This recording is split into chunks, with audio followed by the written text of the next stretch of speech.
This is the After Party, live with Kim McAllister. Pick a couch, grab a drink, and settle into the conversation.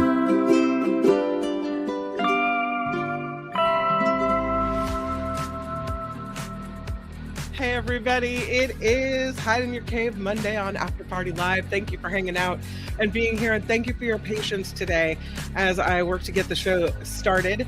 Appreciate that. Yeah, looks like Sandy got some Cadbury eggs recently, and they have white chocolate ones over there. This fascinates me. I had no idea that this was the case.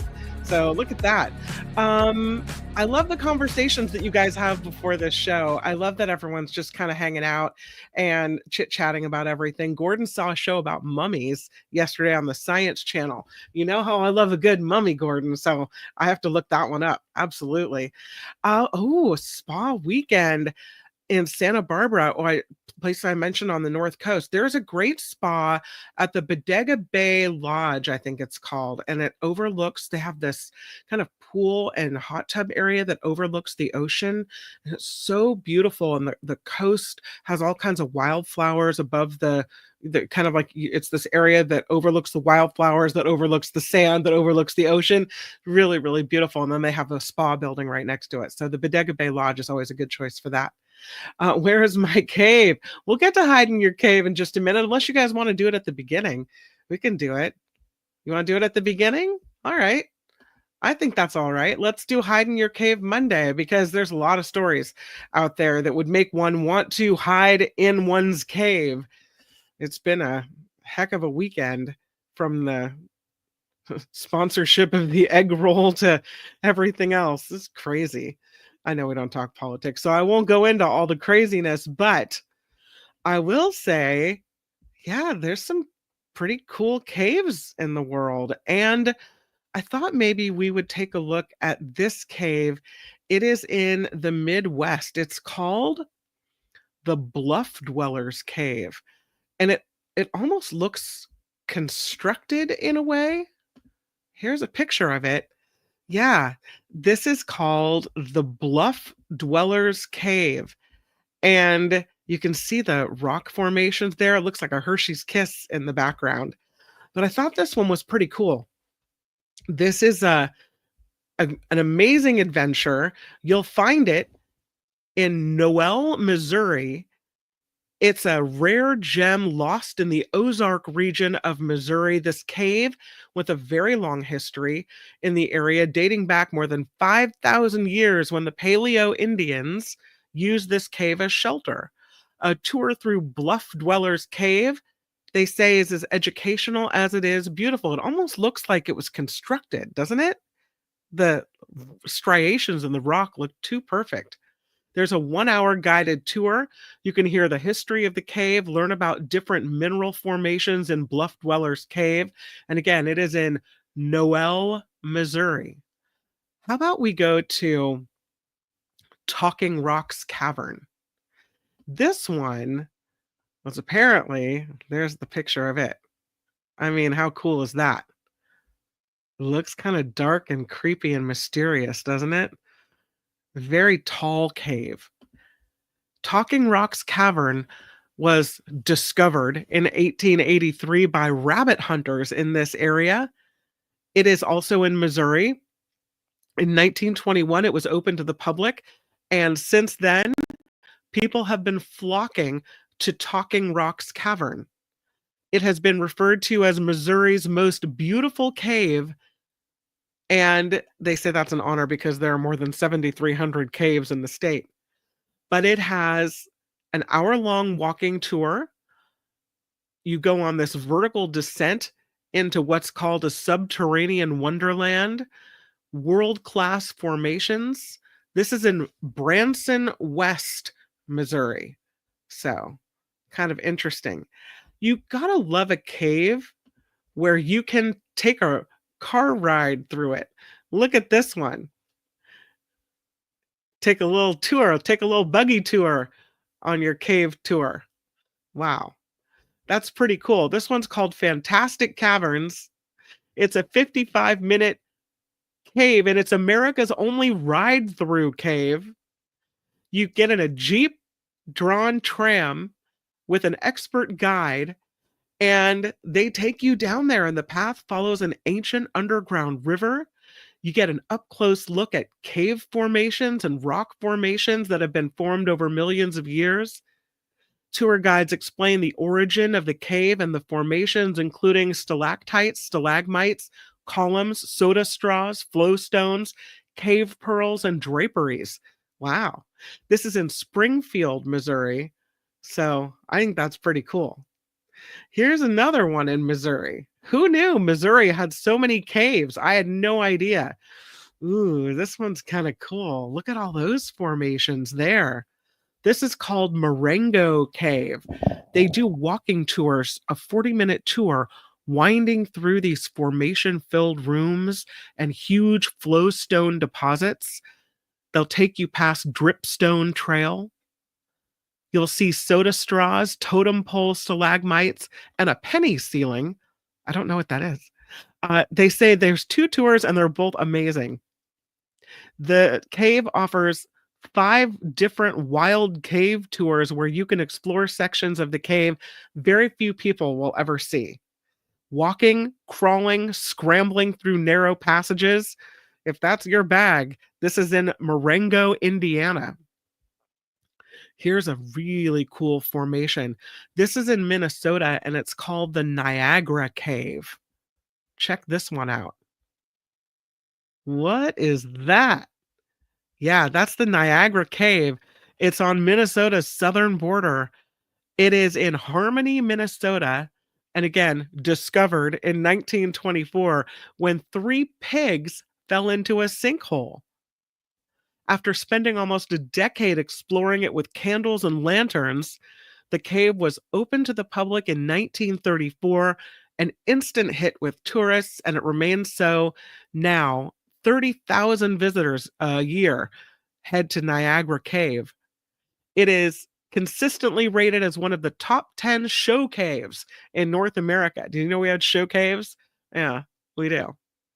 It's an educational adventure in nature that you won't want to miss. And again, it is in Harmony, Minnesota. This is definitely a show cave. I mean, when you have to put up a sign like this, I don't know. Look at this one. This is called Spook Cave. It's in Spook Cave Campground in the McGregor area of Iowa. This is a boat ride you take through the Spook Cave. I don't know if the name really inspires me to want to get on the boat and go inside. They talk about on the tour the discovery and the formation of this cave, and formations are pointed out and described. There is no walking involved in this, although you do have to bend a lot. So it's underground, out of the weather. Again, this is in McGregor, Iowa. So this one looks like something out of a movie. Check this one out. With all the lanterns and everything, it's like, I don't know, where the hidden treasure is located, maybe. It's called Cave of the Mounds, and it's in Blue Mounds, Wisconsin. This cave was discovered in 1939. It has been open for cave tours for more than 75 years. Pardon me. Cave of the Mounds is recognized as the premier cave in the upper Midwest. It's referred to as the jewel box of America's show caves. A trip to Cave of the Mounds creates memories that'll last a lifetime. They have guided tours. It's a paved, lighted walkway every day of the year. This next one looks like a devil cave. I'm sorry, but when you light it up red, what do you want me to think? That I've just entered the mouth of hell? Because that's what it looks like. It's called the Crystal Lake Cave. It's in Dubuque, Iowa. And there are really cool rock formations in the Crystal Lake Cave. 2 million years in the making. An underground labyrinth of wondrous mineral formations. They have a paved walk, flat paved walk, and a 45-minute guided tour. And you'll see some really cool formations, including the Swiss cottage roof, the lop-eared dog, the cliff dwellers, and the gorgeous lost gardens. This is supposed to be well lit and run by friendly expert guides. So there you go, Crystal Lake Cave. And that, my friends, is Hide in Your Cave Monday. There we are, hiding in the cave. Those are some pretty cool caves. Who knew the Midwest had so many awesome caves to offer? Awesome. Let's jump into these stories. Speaking of stories, Turons are back. Yes, they are. Here they come yet again. And this one is a video presentation that shows a man clambering up the side of Mayan ruins. I don't think you're supposed to climb these pyramids. That's exactly what he did. Come on, people.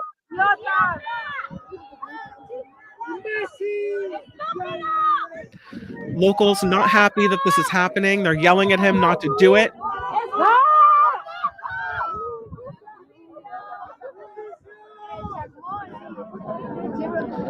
These German tourists do it anyway.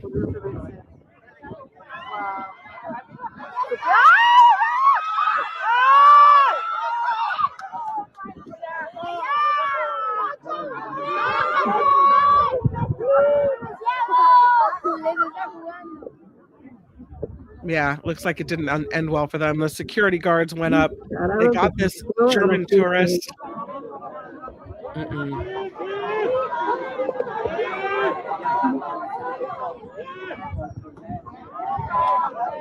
Vente, vete para allá con tu abuela.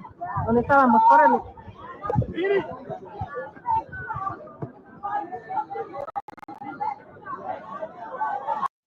Yeah.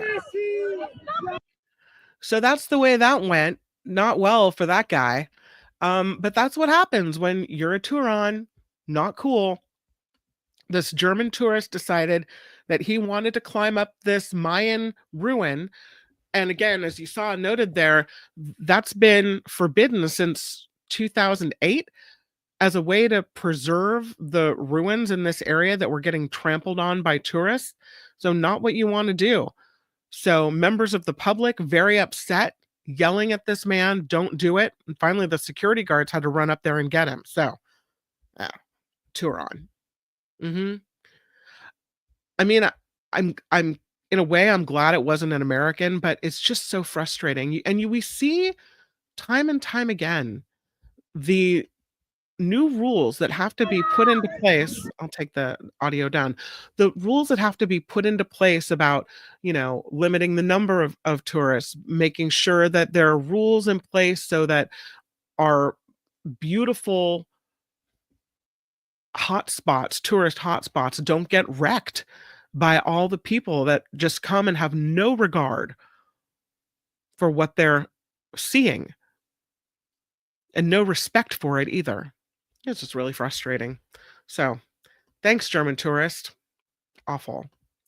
There is a very, very cute little donkey who apparently is well known to police because he always escapes and they always have to track him down over and over and over again, this little donkey.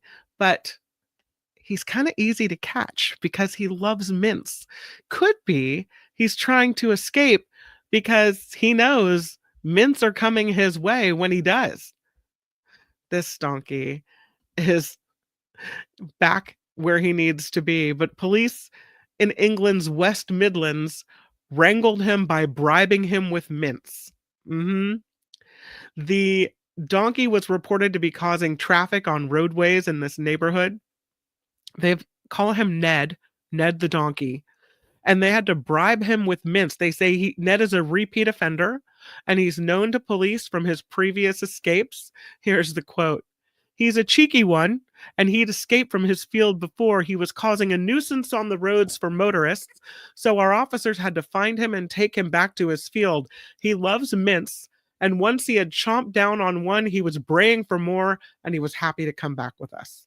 So they took him back, put him back in his field, and all is well with Ned. He's a goner. That'll do, donkey. That'll do. Yeah. Ned's kind of cute. Not gonna lie. I'd give him mints too. Absolutely. Let's take a look at this story. This is one about ADHD, and I thought this was kind of interesting because so many people right now get their information online. And it turns out ADHD misinformation is rampant on TikTok. The TikTok videos are most likely to misinform viewers instead of giving you any helpful hints. More than half of the claims made in the 100 most viewed TikTok videos about ADHD are inaccurate. That, according to researchers who studied this, and they put up a report in the journal PLOS ONE. And what they found is, yeah, don't listen to TikTok when you're looking for real information. College students, they say, are more likely to rate videos containing bad information as accurate and recommend them to other people as well. And TikTok can be an incredible tool for raising awareness and reducing stigma, but it has a downside, according to researchers at the University of British Columbia. They say anecdotes and personal experiences are powerful, but when they lack context, they can lead to misunderstandings about ADHD in general. So they looked at the 100 most popular TikTok videos with the hashtag ADHD, and they had two clinical psychologists who are ADHD experts review the video's claims. And they say 80% of them posted multiple videos discussing ADHD, the most contributed on TikTok. And only 49% of the claims made in these TikTok videos were accurate. No. Then they surveyed 850 college undergrads about their ADHD TikTok viewing habits, and 200 of the students had a formal diagnosis of ADHD, more than 400 self diagnosed.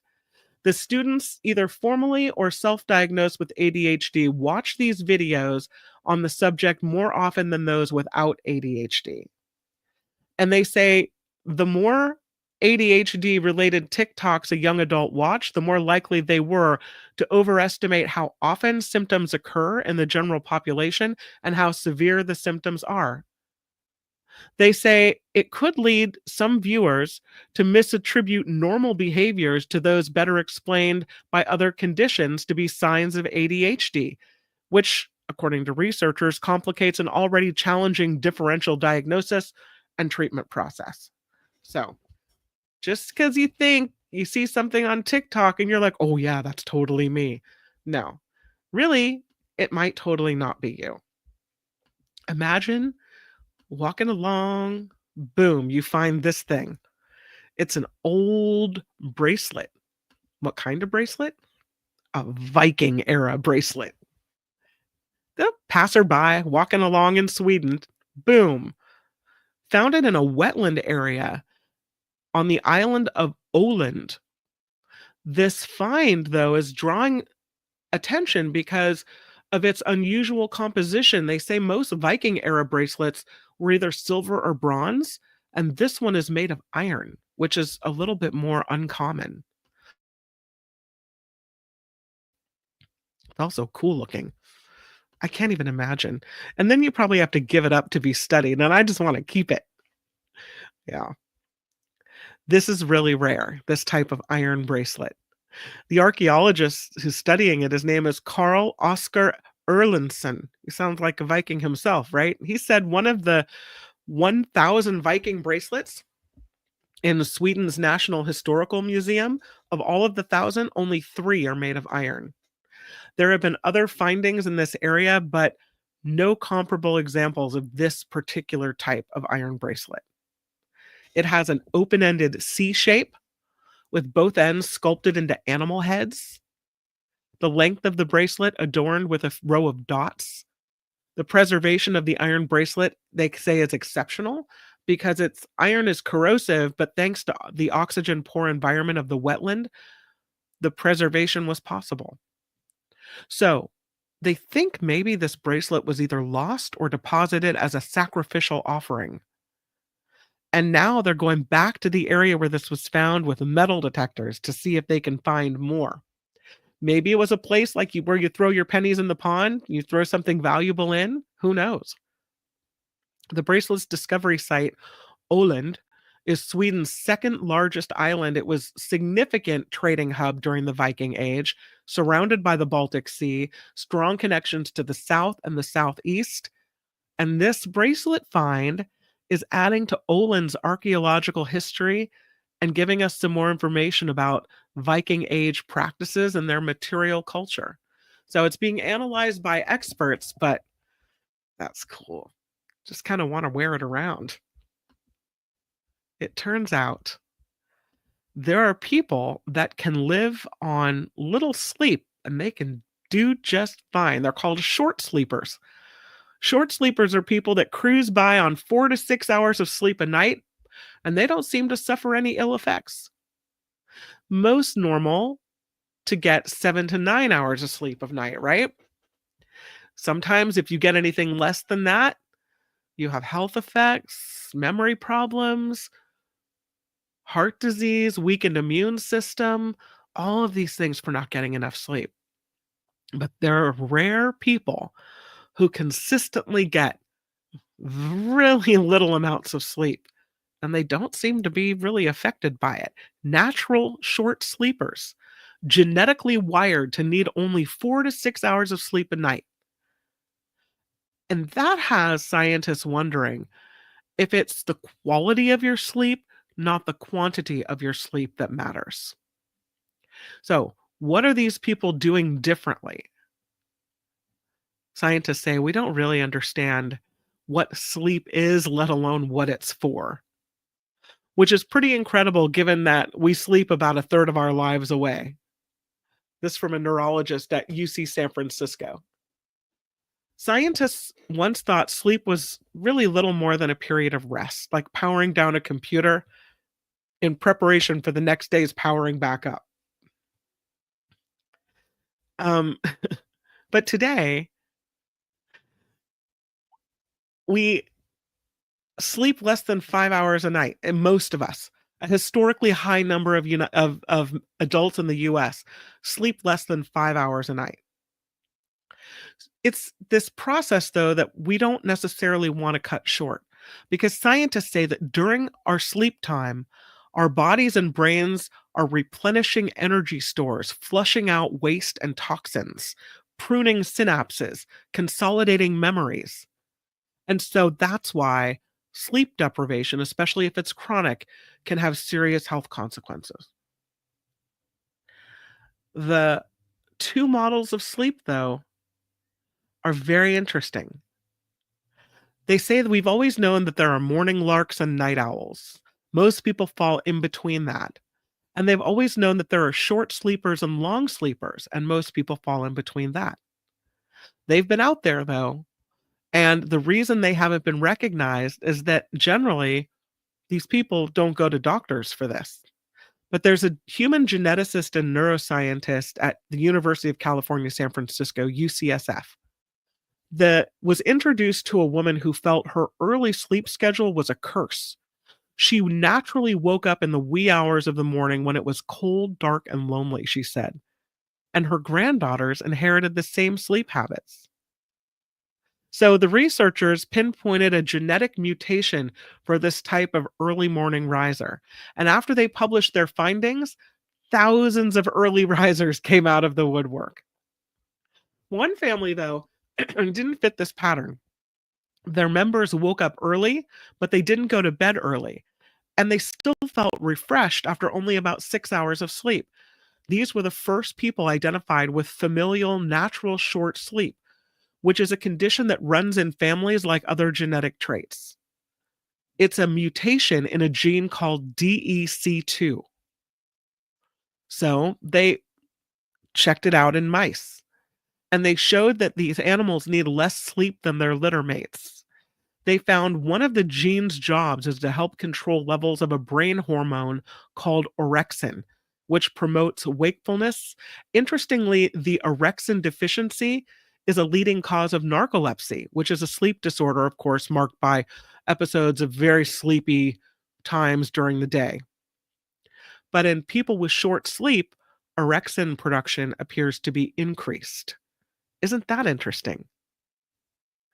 So they go on and study this and find another gene, and they say it's not something magical about your 7 to 8 hours, that it may be the quality of that sleep efficiency, they call it. Whatever their body needs to get it done with sleep, they do it in just a shorter time than other people. Maybe naturally short sleepers are more efficient at removing toxic brain aggregates. They don't know. They don't know. I've known some short sleepers. Ray Taliaferro was a short sleeper. He needed maybe 3 or 4 hours of sleep a night. That was it. And he was functioning fine. So, I don't know. Here's something new in the world. AI agents. I don't have a problem with this. I mean, if you're going to check for hackers and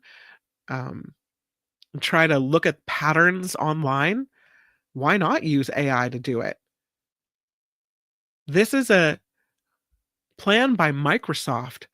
They are launching 11 AI cybersecurity agents, and what the agents will be used for: identifying and sifting through suspicious emails, blocking hacking attempts, and gathering intelligence on where these attacks may originate from. Pretty cool. There's no way, they say, that humans can keep up with the volume of these hacking attacks. So, Microsoft is launching 11 AI cybersecurity agents, and that's what they will be trying to do with these. Around 70% of the world's computers running Windows software and many businesses relying on their cloud computing infrastructure has made Microsoft a prime target for hackers, and they have had enough. Unlike an AI assistant that might answer your question or book an appointment for you, an AI agent is a computer program that autonomously interacts with its environment to carry out tasks without direct input from a user. So, they've seen a 5-fold increase in the number of organized hacking groups, whether they're state-backed or criminal hacking groups. And these AI agents, some have been created by Microsoft, some made by external partners, are now going to be incorporated into Microsoft's portfolio of AI tools called Copilot, and will primarily serve their customers' IT and cybersecurity teams rather than individual window users. They think this will be successful because AI can spot patterns in data and screen inboxes for some creepy looking emails faster than a human IT manager, a specialist cybersecurity firm. So they're launching these agentic AI models to keep users safe online. Do you want AI agent scanning your inbox? If it keeps me from getting hacked, perhaps. Time for the lotto of the day. Look at this. $150,000 winner. And apparently, it's the first time he ever played the game. This happened in North Carolina. This guy plays his very first lottery game after some advice from his mom and they say, a dose of beginner's luck. This guy's from Rock Hill. His name is Savion. And he says he had never bought a ticket before he listened to his mother's advice. He said, my mom is actually the one that got me into it. So he put a $30 bet down on a digital instant game.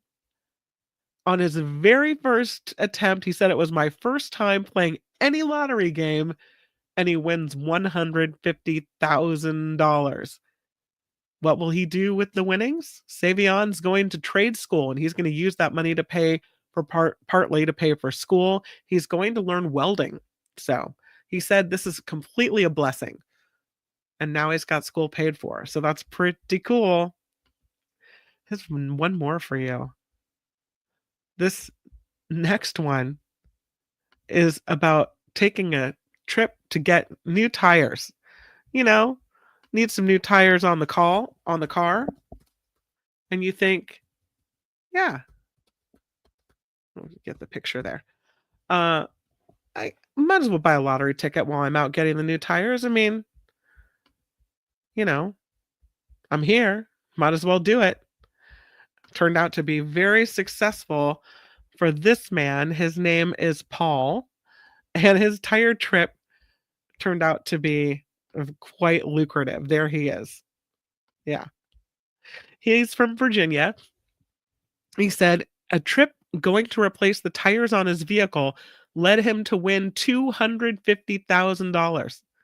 So he was going to put on new tires. He left the shop and stopped at the nearby Royal gas station in Front Royal, bought a few scratch-off lottery tickets, and discovered that one of them, a black diamond dazzler, was a $250,000 winner. He said, I was really happy. He didn't say what he plans to do with his winnings, but he does look pretty happy there. I want someone to hand me a giant check like that. You know what they're doing? It's time to name the eaglets. Yeah. Finally, the eaglet naming contest has begun. On this show, we've been watching these eaglets hatch and grow. Jackie and Shadow, the parents, they say, need your help naming their babies. So, entries for names are open now through Friday, March 28th. They can be submitted through the Friends of the Big Bear Valley website, and I am going to put the link to that in the chat just in case anybody wants to play. Here it is. There's the link. So just in case you want to submit a name, it is a cost to enter. $5 for one name, $10 for 3 names, $25 for 10 name entries, and it's all part of a fundraiser for the Friends of Big Bear Valley.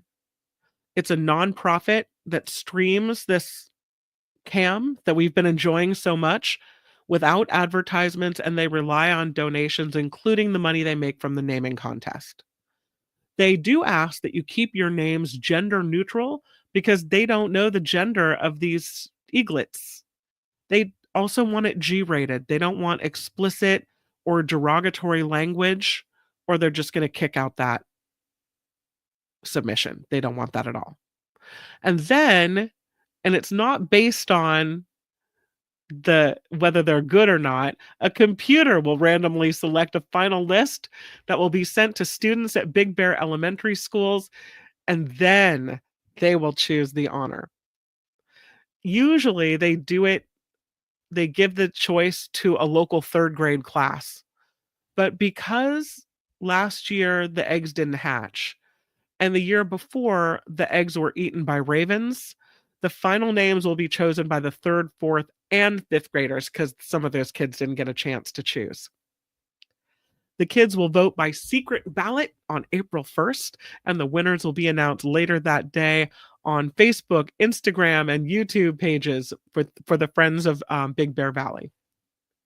Pretty cool. There are only 2 chicks left. One of them didn't make it.